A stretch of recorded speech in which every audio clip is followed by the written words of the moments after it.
രൂപേ, രൂപേ,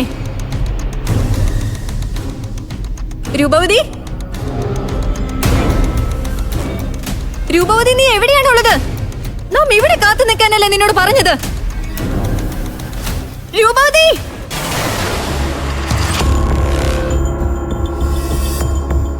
നമ്മുടെ സംഘത്തിലുള്ള എല്ലാവരെയും വിവരം അറിയിക്കൂ.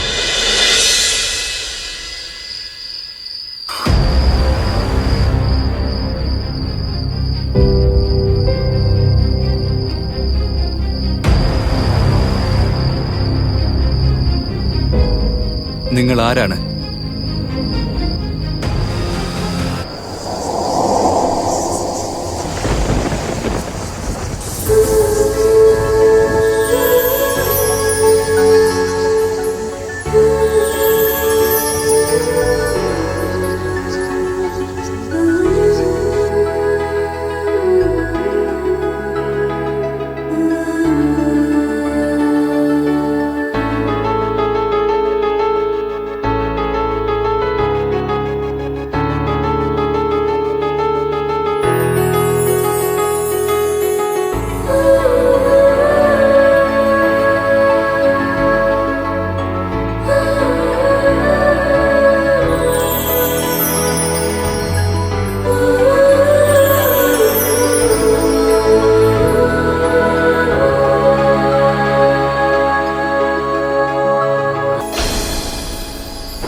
രാജകുമാരി, അവിടുന്ന്?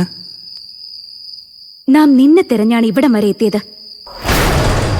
നമ്മെ തിരഞ്ഞെത്തിയെന്നോ? നാം ഇവിടെ ഉണ്ടെന്ന് കുമാരി എങ്ങനെ അറിഞ്ഞു? അത് നമുക്ക് അറിയില്ലായിരുന്നു. ചിലപ്പോൾ നമ്മുടെ വിധിയായിരിക്കും നമ്മെ ഇവിടെ എത്തിച്ചത്. അതുകൊണ്ടാണ് ഇപ്പോഴും നാം നിന്റെ മുന്നിൽ നിൽക്കുന്നത്.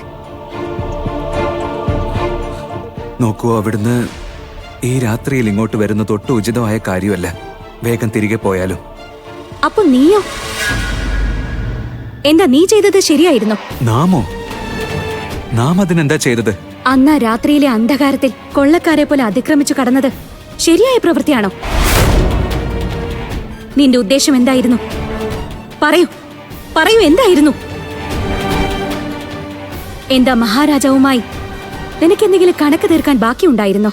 ആ കണക്ക് എന്താണ്? നീ നമ്മുടെ പിതാവിന് ആപത്ത് വരുത്താൻ വേണ്ടി വന്നതാണോ? സത്യം അതായിരുന്നല്ലേ? അവിടുന്ന് തിരികെ പോയാലും രാജകുമാരി, അവിടുത്തെ ഒരു ചോദ്യത്തിനും ഉത്തരം തരാൻ നമുക്ക് സാധിക്കുകയില്ല. നീ നമുക്ക് ഉത്തരം നൽകിയേ മതിയാകൂ.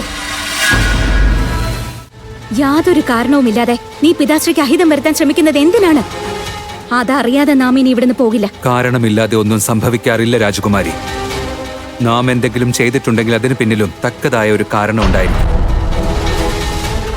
നാം ഒരു അനീതി അനുഭവിച്ചിട്ടുണ്ടെങ്കിൽ അതിന്റെ വില മഹാരാജൻ നൽകിയേ മതിയാവൂ.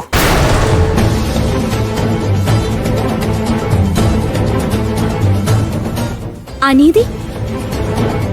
എന്തനീതിയെ സംഭവിച്ചത്? നീ നമ്മോട് തുറന്നു പറഞ്ഞോളൂ. നാം നിനക്ക് നീതി നേടിത്തരും.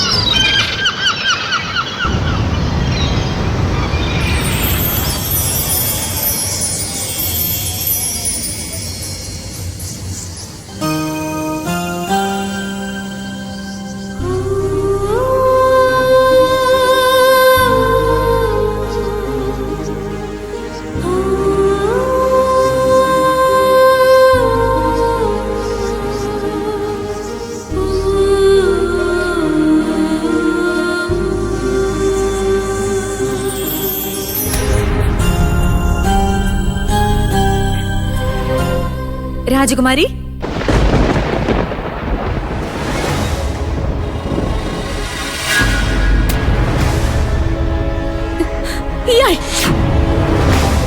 ഇയാളാണെന്ന് കൊട്ടാരത്തിൽ വന്നത്. ഇയാൾ എങ്കിൽ ഇവിടെ വെച്ച് തന്നെ നമുക്ക് കണക്ക് പൂർത്തീകരിക്കേണ്ടതാണ്.